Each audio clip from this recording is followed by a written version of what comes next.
welcome to Two Boomer Women. I'm your host, Agnes Knowles. I've been talking with Boomer women for almost a decade now. Well, I guess I've been talking to Boomer women all my adult life. Reinventing myself several times along the way, though, but always focused on us, Boomer women. With this incarnation of Two Boomer Women, I'll be interviewing other women who have a message of interest for our demographic. If you want to hear about or learn about something specific, let me know and I'll find someone who understands us to talk about it. There's a contact page at twoboomerwomen.com. If you want to be a guest on Two Boomer Women, bring it on. There's an application form at the website too. Finally, this show is all about conversation. We women know its value. We know how to do it, and we must perpetuate the art form. So let's get started with today's show.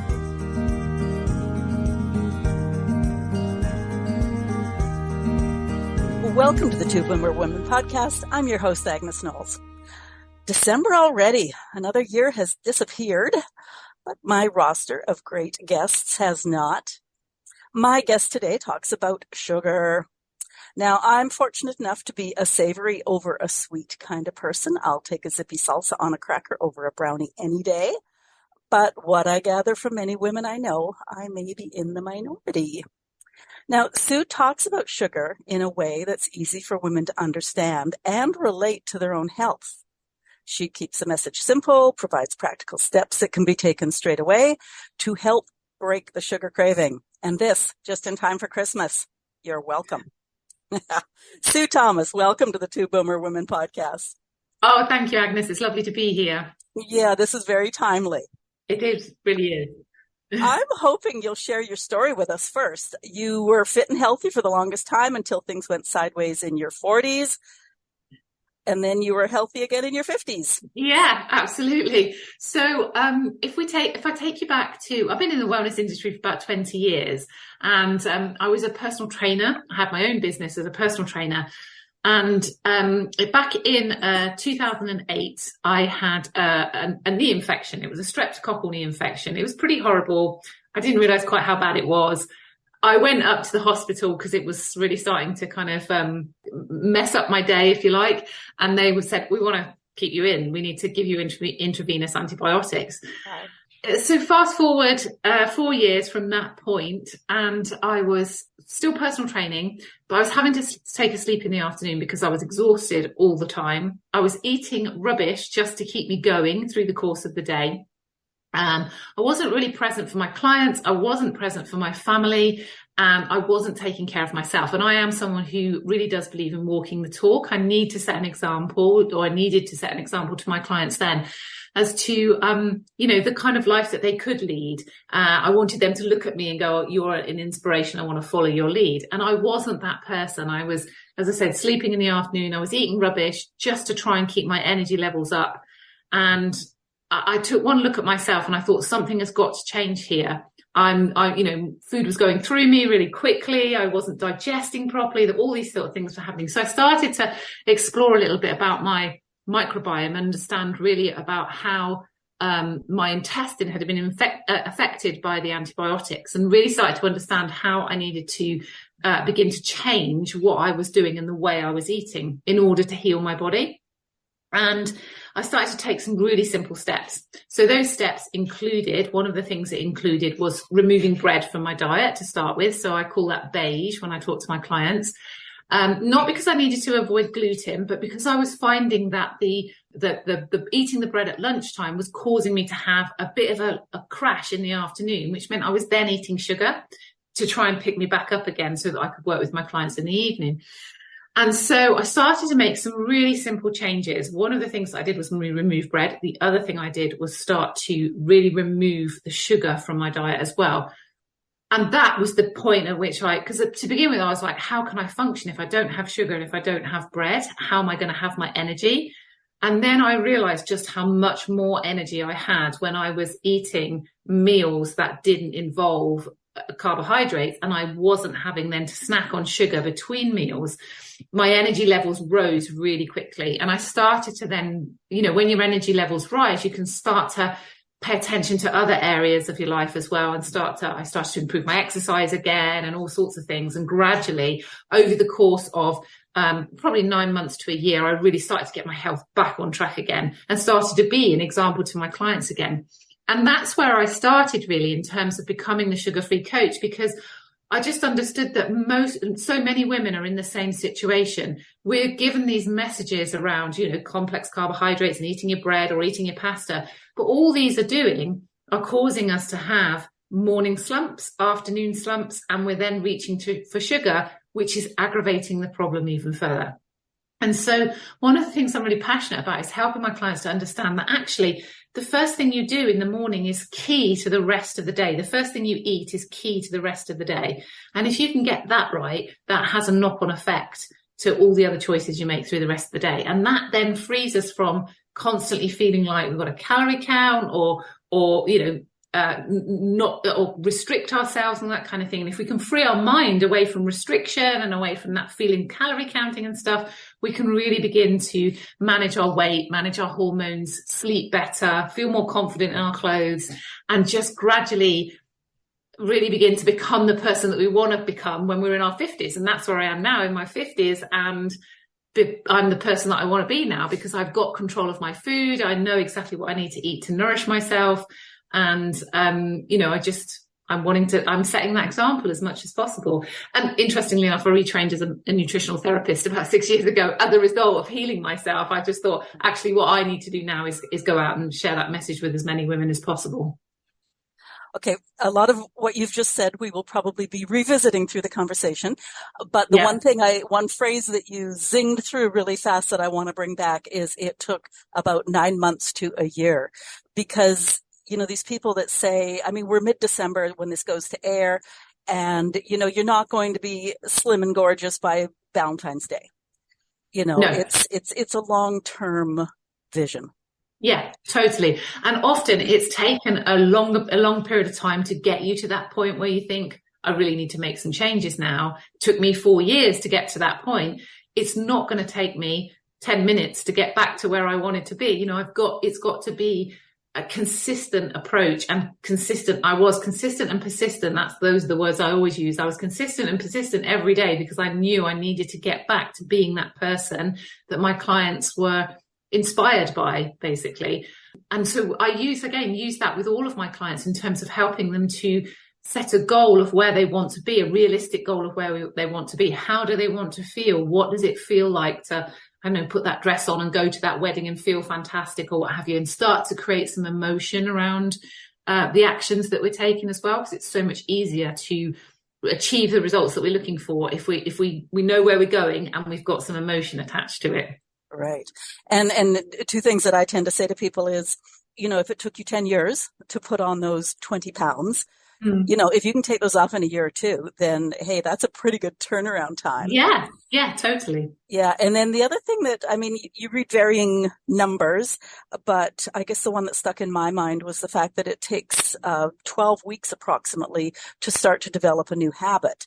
So if you're trying to get rid of the sugar habit and develop a healthier habit, once again, it's not going to happen in 6 weeks, a minimum of 12 weeks. And the longer you can stick with it, the more it is just an ingrained habit.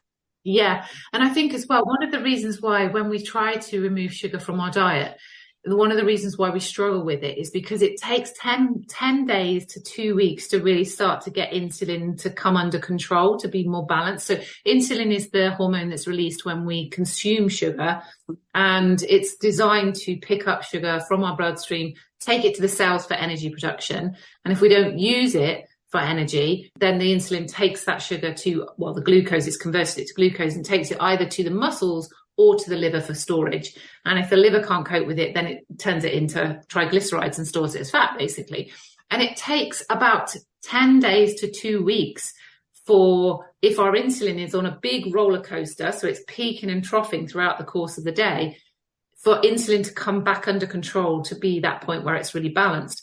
And so many people go into a kind of health regime or what have you, and they get to kind of day 4 or day 5 and it just feels too hard. They're exhausted, they might have a headache, they can't do it. They feel like, their brain's saying, go on, eat some sugar. And so they give in. And actually, if they push through that to kind of day 7, day 8, they'll actually find that they start to get their insulin more under control. And that means that they can control their snacking better. And so they're not constantly thinking about the next meal or roaming around the kitchen trying to find something sugary that's not going to disrupt the calorie count and all that kind of thing. So yeah, I agree with you. It's 12 weeks to really change that habit. But actually, if we can push through the first 10 days to 14 days, that's a huge step forward. And once we've done that, then we can begin to make some progress around managing bloating, improving our sleep, managing our weight better, et cetera, and changing those habits. But it's getting through those first 10 days that are crucial. That's good to know too, because as you said, if you're getting that headachy or the lethargy or something, and it's just like, well, this isn't working for me. That's such an easy response. Mm-hmm. Whereas to say, okay, this is the trough. Mm-hmm. I know I need to get through the trough to come out on the other side. And it's only a matter of days. It's only a matter of days. Exactly. And if you can really just push through that and go, I'm determined to do this. So I'm pushing all the way through and coming out the other side. How much better you will feel about yourself is quite incredible. When I take women, I have a 7-day sugar-free challenge. When I take women through that challenge, they get to the end of it going, I can't believe that I don't need to snack, because they thought for so long that they needed to snack. And if we can get your blood sugars balanced, you don't need to snack between meals. You can go from one meal to the next without that need for snack, because your blood sugar is so nicely balanced. You're not having peaks and troughs, and it's the troughs where we feel like we need to have the biscuit with our coffee, or the bar of chocolate or the can of Coke or what have you. Right. Now, I always come with questions, but you keep on mentioning insulin. Yeah. We've all heard of diabetes. What other health implications are there with a high sugar diet? Oh, so massive. Okay, so let's start with, so I've mentioned insulin is the blood sugar hormone. It's released from our pancreas, which sits just down behind the liver. And it is designed, as I said before, to pick up sugar and take it to the cells for energy production. Now, over time, if we're continuing to eat lots of sugar, insulin will start to rise quite high in the system. That's a stress on the system in itself, okay? But the other thing that happens when we consume sugar is when it's metabolized to create glucose, which is what we function on. That's the energy source that we function on. When it's metabolized to create glucose, if our glucose is coming specifically from sugar, so the beige carbohydrates, the white carbohydrates, I talk about kind of glucose spectrum, if you like. You've got kind of reds, greens and oranges on one end of the spectrum, and then beige and white on the other end of the spectrum. And any process your body goes through to create the glucose for energy production also has side effects, also has side molecules that are produced that can be quite detrimental to the body. They can start to cause inflammation in the body. Now, if we're getting our carbohydrates from the reds, the greens and the oranges, so, fruits and vegetables, those substances contain something called antioxidants, which neutralize those molecules that are created by the metabolic process of accessing glucose. So they neutralize what's called free radicals that cause the inflammation. But if we're getting our glucose sources from beige and whites, they don't contain antioxidants. They don't contain the things that essentially prevent that inflammation from happening. So if you're getting your majority of your carbohydrate, your glucose from beiges and whites, that's essentially heating up the body. It's causing inflammation and causing the body to heat up. And that's a huge stress on the body. And the first sort of forms of inflammation that you might see might be a little bit of joint pain. You might have a little bit of lower immunity. You might not be able to get through colds as quickly as everybody else does. Or if there's something going around the office, you always pick it up, that kind of thing. It's harder to deal with stress if there's stress going on in the office, or, if there's family issues and that kind of thing, stress becomes harder to deal with. And this inflammation is starting to cause this internal stress. Now, with that internal stress, we are releasing a hormone called cortisol. And cortisol is very important for the body, but if it rises too high in the system, it can become toxic, just like insulin can. And that cortisol can disrupt the health of our intestine, the health of our gut bacteria. So lots of people who consume sugar on a regular basis will notice things like bloating and things like that. And that's all linked to the amount of cortisol we have in our system and how much it's disrupting the gut bacteria. Now, our gut bacteria love us like no other person and want the best for us. But if cortisol is high in the system, cortisol just causes that bacteria to die back. And then we have a lot of the bad bacteria beginning to grow. We have kind of holes beginning to form in the barrier that gut bacteria should form around the wall of our intestine. And that allows things to pass across that shouldn't be passing across. And that then can lead to an immune response, which raises our immune system even further. And we start to go into sort of autoimmune response where our body starts to attack itself.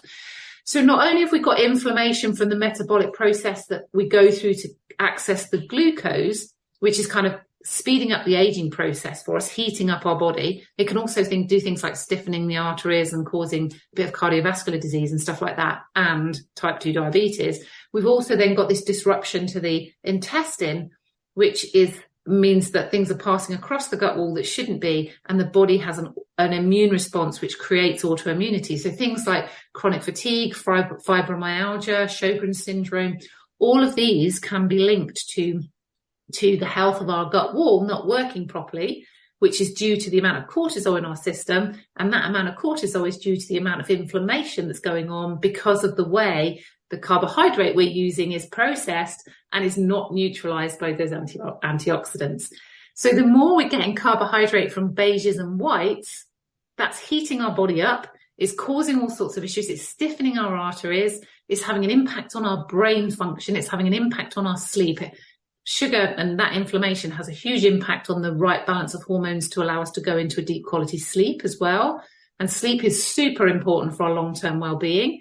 So we've got all these issues going on from getting our carbohydrate from beige and white sources. If we get our carbohydrate from greens and reds and oranges, with all those antioxidants, we can reduce that inflammation, we can reduce that stress, we can support our gut bacteria, and we can be full of energy. Our hormones will be really nicely balanced. We'll sleep really well every night, and we'll just feel so much better about ourselves. And, you know, we talk about a low carb diet. When we talk about a low carb diet, what that means is we're cutting out processed carbs, basically, because vegetables, fibrous vegetables, are carbohydrate. And that's where we should be getting all our glucose from and all our energy on a regular basis, at least 90% of the time, I would say. Everybody knows I come with notes, and I think you've just zinged through about 6 questions there. That's great. One thing that I do want you to emphasize, I think so many people think of carbohydrates as your breads, your sugars, your pasta, that sort of thing. But it's so important to know that there is this whole other massive great area of carbohydrate that is healthy and good for us and does all the good stuff. And still gives us loads of energy. Because, you know, when I was exactly in this position when I just realized I needed to start remove bread from my diet, I was like, how am I going to get my energy for the afternoon to train my clients if I don't have a sandwich at lunchtime? And I was blown away by how much more energy I had when I was having a salad with loads of protein on it than when I was having the same salad with you know, halloumi in it or something like that, but with bread. When I had it with bread, it crashed my blood sugar levels. When I had it without bread, I had energy for the rest of the afternoon. And I was just gobsmacked by what a difference it made to my energy levels on a daily basis. So is our sugar addiction then a physical addiction or a psychological addiction? Well, I think there's 2 routes to it there, because obviously when we consume sugar, we release a little bit of dopamine, which is the neurotransmitter that tells us that felt quite good. I quite liked that. I quite like a bit more. That's why we kind of call it comfort food, don't we? Because it makes us feel good. And if we want something to lift us up, we often reach for sugary foods. When we were younger, we might have fallen over and parents might have said, oh, here, make it better, have a lollipop or whatever. It was always sugar related. Okay. So there is definitely a psychological association with sugar making us feel better, or sugar being the thing that we can reward ourselves with. So there is that psychological association with it. But very much it is a physical thing, because you know, when your blood sugars rise quickly in the system and insulin is released quickly in the system, as quickly as insulin is released, it will take sugars out of the bloodstream just as quickly. And so you'll have a very quick crash in blood sugars. And when you go into that hypoglycemic state where your blood sugars are low, because your brain functions on glucose, it's receiving the message that blood sugars are low. We need to eat something, and we need to eat something quickly. And so we reach for something sugary because it's going to be the thing that allows us to pick our blood sugars back up really quickly. And so we have another spike in blood sugars, which then is the same again, another crash, because as quickly as the insulin's been released, it's quickly removing the sugar. Another crash where we're then going, I need to eat something sugary because, my blood sugars are low. And so we're on this roller coaster throughout the day. So there's a physical element to it as well as a psychological element. I think the psychological element is it's a comfort, it's a reward, it's what I do to make myself feel better. And on the physical side, it is completely related to our hormones and how they are working and how they're interacting with each other. And if we can, as I say, insulin is a really dominant hormone. And if we can get that under control, it's kind of the panacea to so many other things and getting our cravings under control as well. So, correct me if I'm wrong, us women, mid-aged women who are menopausal, postmenopausal, because our hormones are already doing a whole bunch of things on their own, to start messing around with like a high simple carbohydrate diet is just adding fuel to the fire, is it? Yeah, totally. And also because our liver is the main source of kind of glycogen storage when we consume sugar, and if the cells won't take the sugar for energy production, that's the insulin takes the glycogen or the glucose to the liver and stores it as glycogen. Now, our liver is crucial. Our healthy functioning liver is crucial for hormone balance and for being able to manage our menopause as naturally as possible. But if it's overloaded with glycogen, it becomes what's known as sluggish. And that has a consequence. A sluggish liver can have an impact on our sleep. It can have an impact on our emotions and how we feel. But most importantly, it has an impact on how effective we are at producing the right balance of hormones to get us through menopause naturally. So we want to give our liver as much TLC as possible. But if we're continually eating sugar, it's going to be continually putting pressure on the liver. The liver has about 500 different functions to play in the body. And if it's having to continually manage glycogen levels and store glycogen, it's going to deregulate, it's going to downgrade the importance of creating the right raw materials for our hormones. And so by consuming a high sugar diet, we are essentially making our menopause symptoms worse. Okay, and listeners, for those of you who caught a couple of keywords there, if you're in a grouchy, hard to get along with mood, you're not allowed to say, oh, my liver's being a bit of a slug today. Yeah, you can't use it as an excuse. No, I love that sluggish, because you sort of think of a, slug plodding along. Yeah. But, Now, the sugar can be found in some fairly unlikely places, like, in the grocery store. Yeah, Can you address totally. that? Yeah, so if you look at something like tomato sauce, Heinz tomato sauce, do you have that in Canada? Yes. Heinz tomato sauce, it's about just under half sugar. I mean, it's frightening when you see the image of how much sugar is in it, but you never think of something like tomato sauce as having sugar in it, do you? And then you've got things like, the whole diet drinks thing, or low sugar. So low sugar will always have additives in it. Additives, usually chemical additives, to give it the sweetness. So low sugar, don't be fooled by thinking that that's okay, because first of all, the chemical additives have to be processed by one of the organs, and usually that is the liver. And if the liver is already struggling to kind of process the glycogen, adding chemical additives into it is going to put even more pressure on it. But the other thing as well is whenever you take something sweet on your tongue, the message is always sent to the pancreas to start releasing insulin. And if insulin is that really dominant hormone and it's going to control other things in the system, then you're just messing up your blood sugars even further by going for the kind of low sugar or the sugar-free or whatever it is option. And then you've got things like low-fat yogurts. This for me, oh my goodness. Low-fat anything. Low-fat anything, yeah. So if you take out a food group, if you take out fat from a substance, from a food, you've got to replace it with something, otherwise it tastes disgusting. And so they replace it with sugar. And so if you look at the kind of low-fat options there are always on the nutrition label, it's always got more sugar than it should have in it. So a really good rule of thumb is if it's added sugar, it will be more than 6 grams of added sugar per 100 grams, or 6 grams of sugar per 100 grams. So on your nutrition label, where it says carbohydrates, of which sugar, it should be less than 6 grams per 100 grams. But the food industry is really clever in that it will say per portion. So it makes it look like there's less than 6 grams in there. So it might be per portion, which is 30 grams, but it's only got 5 grams of sugar in it. But actually, if you multiply that by 3, you've got at least 15, 16 grams of sugar in there. So we have to be a little bit savvy around nutrition labels to see how much added sugar is in there. That's the first thing. So whenever you're reaching for a product, always check the nutrition label and make sure that it says per 100 grams. It should be less than 6 grams because then it'll be naturally occurring sugar. As far as sort of low fat anything is concerned, just avoid it. We should be consuming good quality fats anyway, because good quality fats are really good for and healthy for our liver. But obviously the reason why the food industry has kind of gone down that low fat route is because per gram of fat, there's 9 calories. Per gram of sugar or glucose or carbohydrate, there's 4 calories. So you can create something on a much, have much lower calories in it than if you take the fat out and just add more sugar.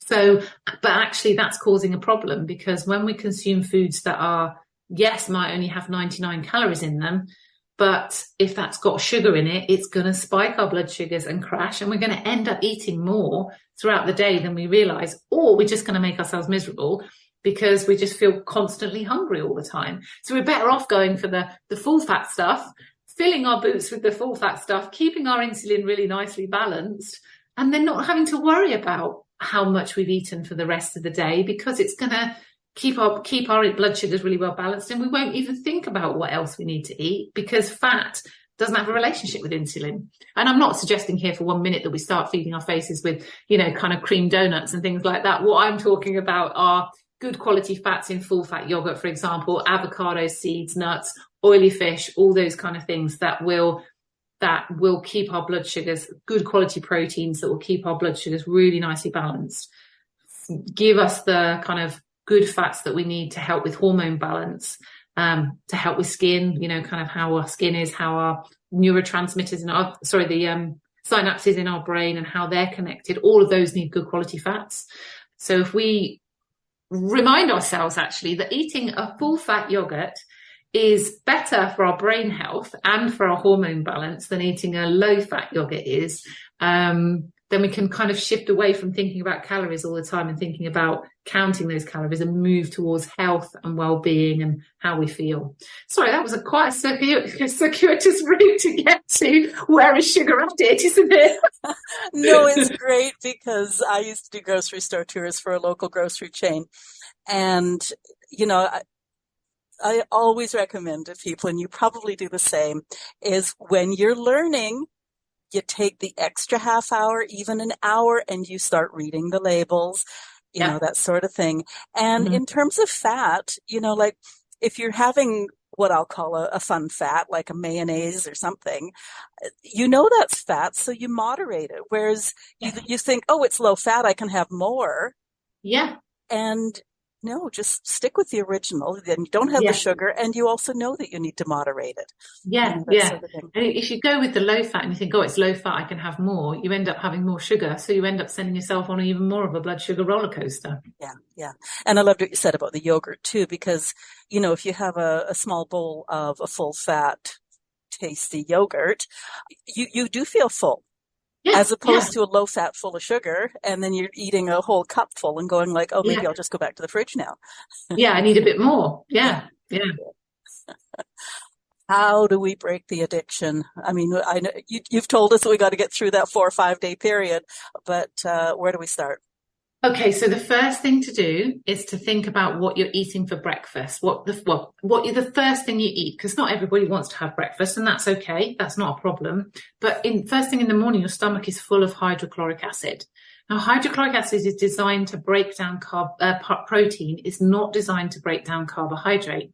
And in the Western world, we have carbohydrate-laden breakfasts with toast and cereal and all that kind of thing. And all that happens then is that carbohydrate is broken down really quickly in that hydrochloric acid, and it releases the glucose into our bloodstream really quickly. And so we have a quick spike of insulin. The insulin picks it up, takes it to the cells. The cells don't need it because we might be sitting in the car driving to work or whatever. And so we have that crash, and by 10:30 we're hungry.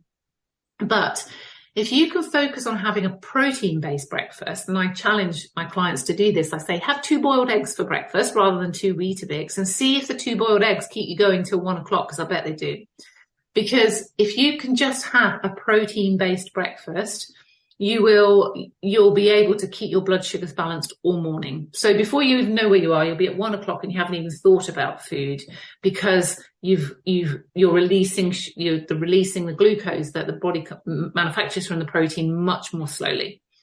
So if you can start the day right, that's the first thing to do, is to get the right breakfast for you. Now, everybody's different, because some people can eat, a protein-based breakfast. Let's say they can eat yogurt and seeds and nuts and some fruit compote, and that will keep them going till lunchtime. But the next person might eat that and find themselves really hungry by 10:30.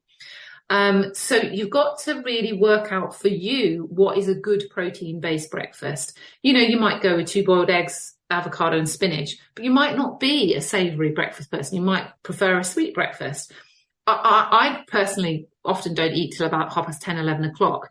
But I really like corn cakes with nut butter and a banana on. Now, I find that keeps me going for ages, but the next person could eat that and find that the sugars from the banana just spike their blood sugars really quickly.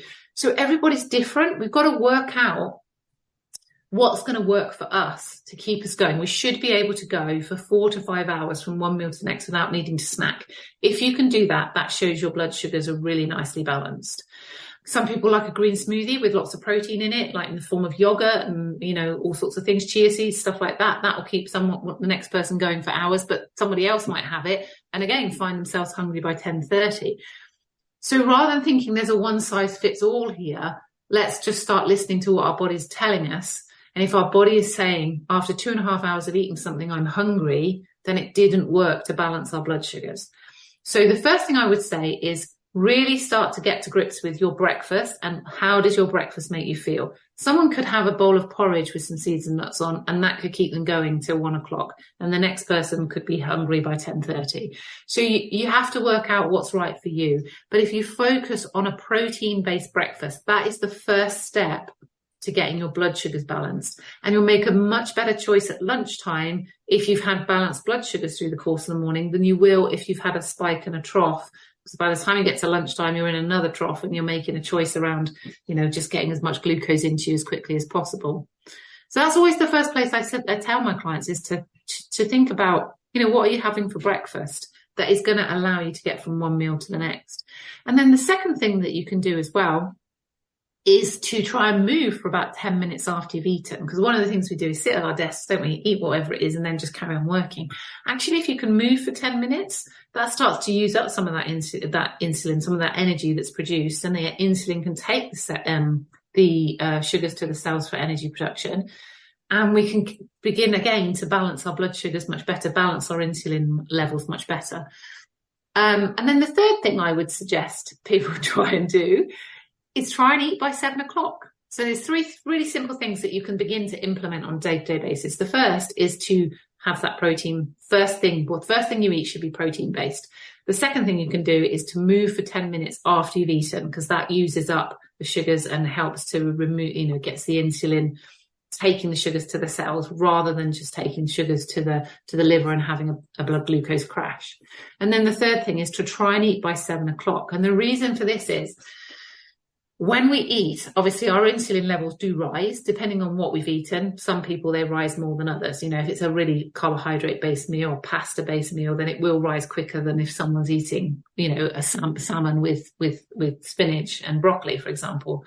But when we eat, our insulin levels rise, and it takes about 3 hours for them to come back under control or to come back down again. Now, before we go to bed at night, we should be going to bed about 10 o'clock.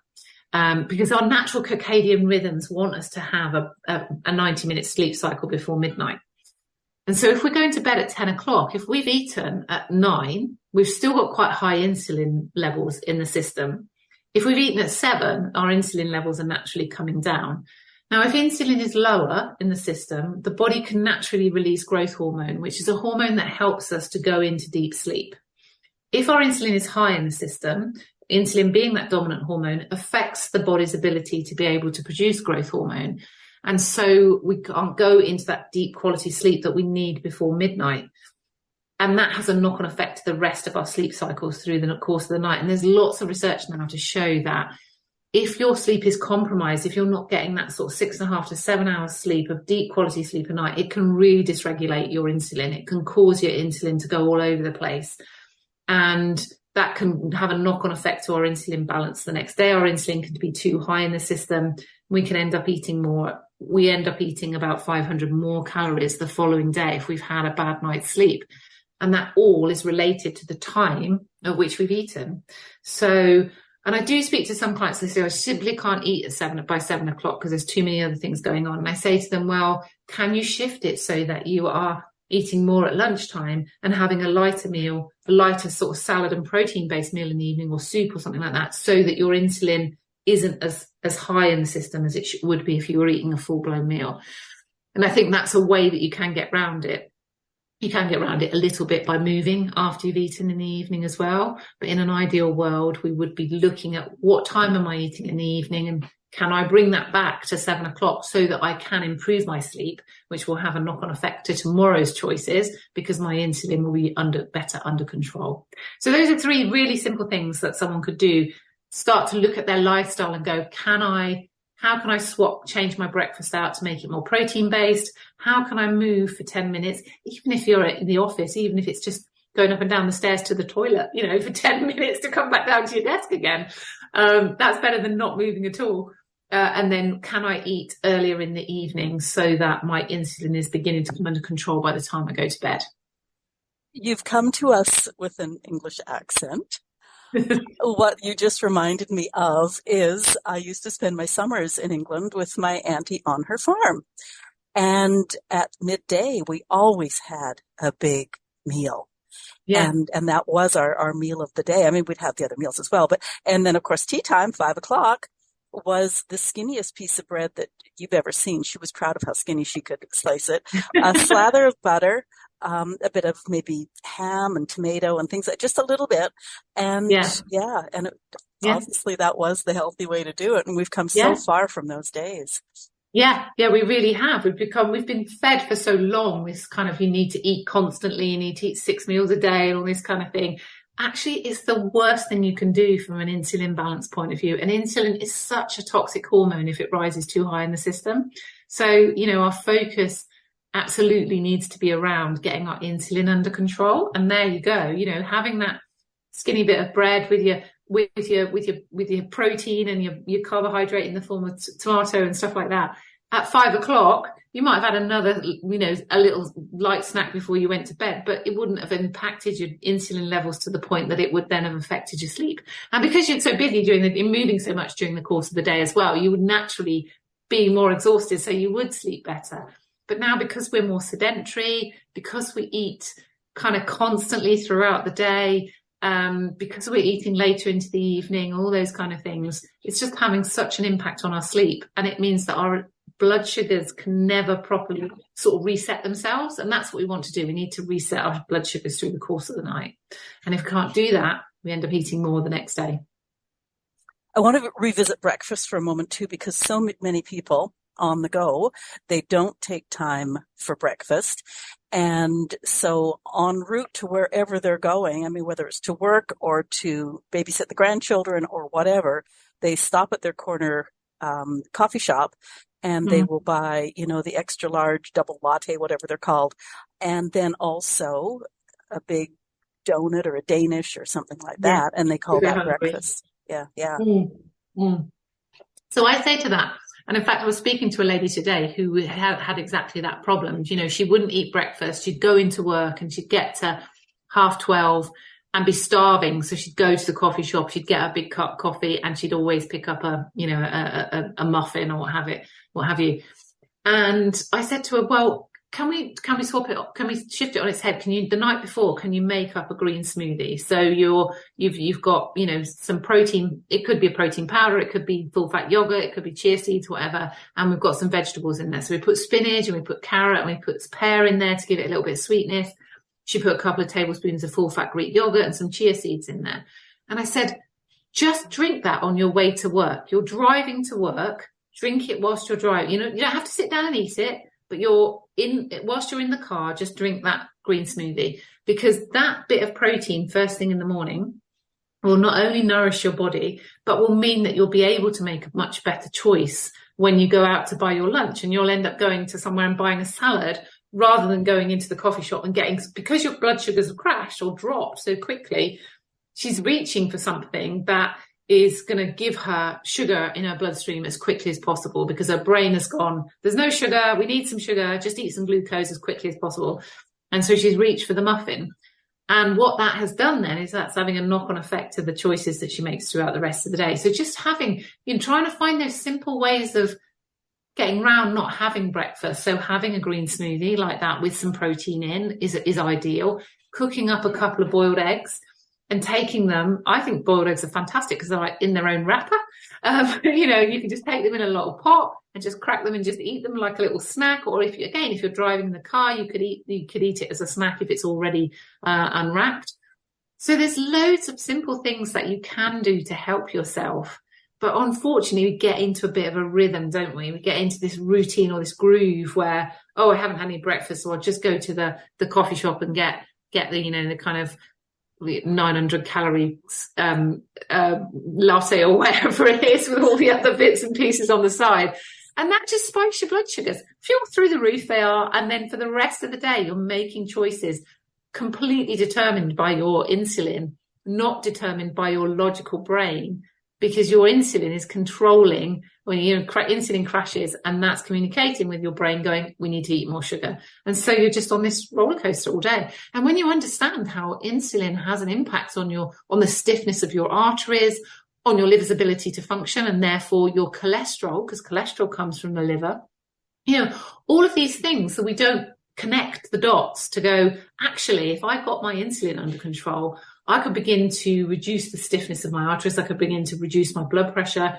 I could begin to improve my liver function, which means I would begin to improve my, cholesterol levels.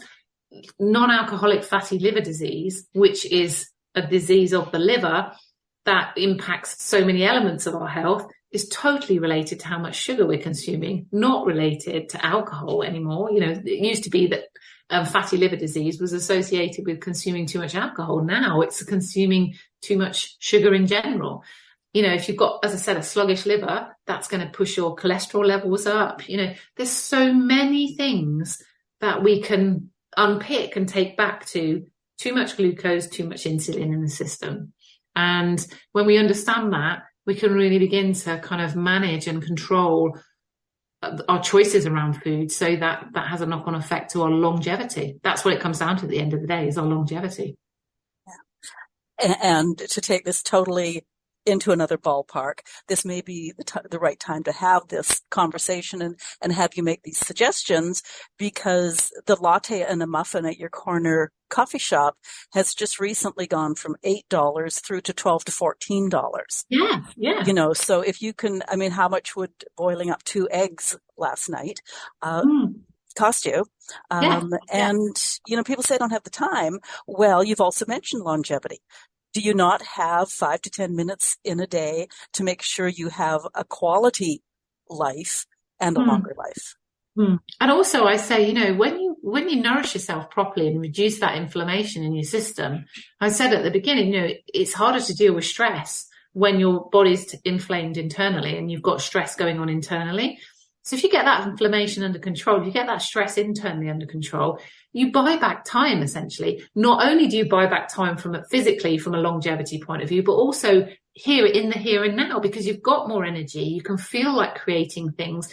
You're not falling on the sofa at the end of the day because you're so exhausted. You've got time to go, right, what do I need tomorrow? Actually, if I make myself a smoothie now, I've got that for tomorrow morning, and I can put myself a salad together for lunch. And that's 2 really, really good meals. And then I can make sure I've got something in the freezer for tea in the evening.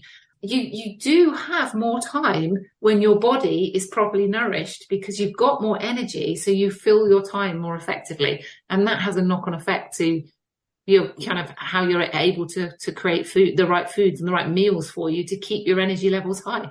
I was in that place, when I was struggling after the 4 years after the antibiotics. I was eating I was eating for ease. I wasn't eating to nourish my body. And that is a vicious circle because you just then don't have the time to create nourishing meals, which means you still reach for rubbish, and it just keeps on carrying on from there. So if you can break that cycle, even one day, you will notice at the end of the day how much more energy you've got. And if you can keep doing that day after day after day and be consistent and persistent with it, you will then start to really reap the rewards as far as your long-term health is concerned. Well, just like, it's a downward spiral into lethargy and bad habits and poor health. The opposite can be true, where, if your brain's getting the nourishment it needs and you're adding a little bit more exercise or something, so you're getting a little bit more energy all around, you then maybe have the vitality and the renewed interest in going online and finding some interesting recipes or trying a new food at the grocery store, that sort of thing. And totally. That spiral goes up. Yeah, completely and utterly. And that's empowering. You feel really empowered when you're in that place where you've got all that energy. You kind of go, I can make all these choices. I can go to the gym. I can go for a walk after I get in from work in the evening, etc., because I feel so good. I feel really confident in my clothes. I look great when I look at myself in the mirror, because all that internal inflammation is coming under control, and that has a knock-on effect to how you feel outwardly as well. And I challenge any woman listening to us right now to deny the fact that when they pull on their slacks and the belt goes one notch tighter quite comfortably, it's not the happy dance. It's the most satisfying feeling ever. Yeah. Oh dear. So they say nothing tastes as good as skinny feels. Then that's I got to remember that one. Yeah. That's great. Before we can begin to wrap, Sue, is there anything that we haven't touched on that you think mid-age women should know or consider, think about? I would love to empower women to move away from constantly thinking about counting calories and restriction, and thinking about focusing on nutrients and how they nourish their body, because that is so simple. It's so simple to just focus on getting my blood sugars balanced and nourishing my body every day. And when I do that, I just feel my relationships have improved, my sleep has improved, my confidence in business is improved, how I feel in my clothes is improved. And it's such a simple thing to do. I work with so many women who have spent their life in a place of misery because all they've done is count calories and felt like they're in a place of restriction, and are still heavier than they've ever been before. And actually, when we focus on eating the right things for our body, getting our blood sugars balanced, that takes away all of that restriction, all of that calorie counting, and just empowers us to be the women that we should be, rather than the women that we think we should be. And so, if you don't take anything, if your listeners don't take anything away from this call, is to go, actually, get your breakfast right. And when you get your breakfast right, that has a knock-on effect to the rest of the day. And you can free yourself from restriction and calorie counting for the rest of your days. And who wants to spend the rest of their days calorie counting and in a place of restriction? I don't. Well, and, for all those women who have ever said before an evening get-together, oh, I can't eat that, I have a weigh-in in the morning. I want them to go back and listen to this whole episode again. Now, you actually coach. Tell us about your programs. Yes. So I have a 7-day sugar-free challenge, which is designed for the woman who says, I don't even know where to start, but actually it's quite scary. I don't know how to start. And that is a really simple program. All we do on that program is cut out the refined sugar. So there's no complicated meal plans to follow or anything like that. It's just we take out the refined sugar for 7 days. And that's the first step. And each day I come live it's done in a Facebook group, and I come live and I give a little challenge each day to help keep you focused, and it just keeps the group together, and it creates a really nice community. So that's my 7-day sugar-free challenge. I also have a 21-day sugar circuit break, which is for the female that kind of knows she shouldn't eat sugar and has done it before, or wants to kind of just make a bit of a change and needs that bit of support and help. Again, not complicated, but we do take a few steps further forward in terms of, we do remove the sugar. We also remove coffee for 21 days, or caffeine for 21 days, and bread for 21 days. So that's a little bit deeper. And then following on from that, I have a 12-week transformation program, which you'll notice a theme here, has 3 21-day modules in it, because I feel that 21 days works. We can cope with 21 days. We can cope with a 3-week period of time. And so what we do within that 12-week program is we have 21 days where we're sugar-free, and we have 5 goals to focus on each day around removing the sugar. Then we have what I call a rest week, so you can be a little bit more relaxed around the food that you're eating. And then we have 21 days focusing on sleep and taking actions around improving our sleep, and another rest week. And then the last 21 days is on hormone balancing and taking actions around improving our liver function. We've already made a lot of progress through the last 21 days anyway, but the other actions you can take to help really improve your hormone balance. And so when you come out the other end of that program, we are usually about 1.5 stone lighter, in control of your choices, knowing exactly what to eat to nourish your body. And that program actually is lifetime access. So once you're on the program, you can stay on it long term. So you can repeat it as many times as you want to, because one of the things I felt really passionate about was I take these women through the 12-week program, and then that's it. We stop, and they have to go off and do it on their own. And actually, we still need more accountability. We still need that community support. We need to feel like we've got that group of women that have got our back.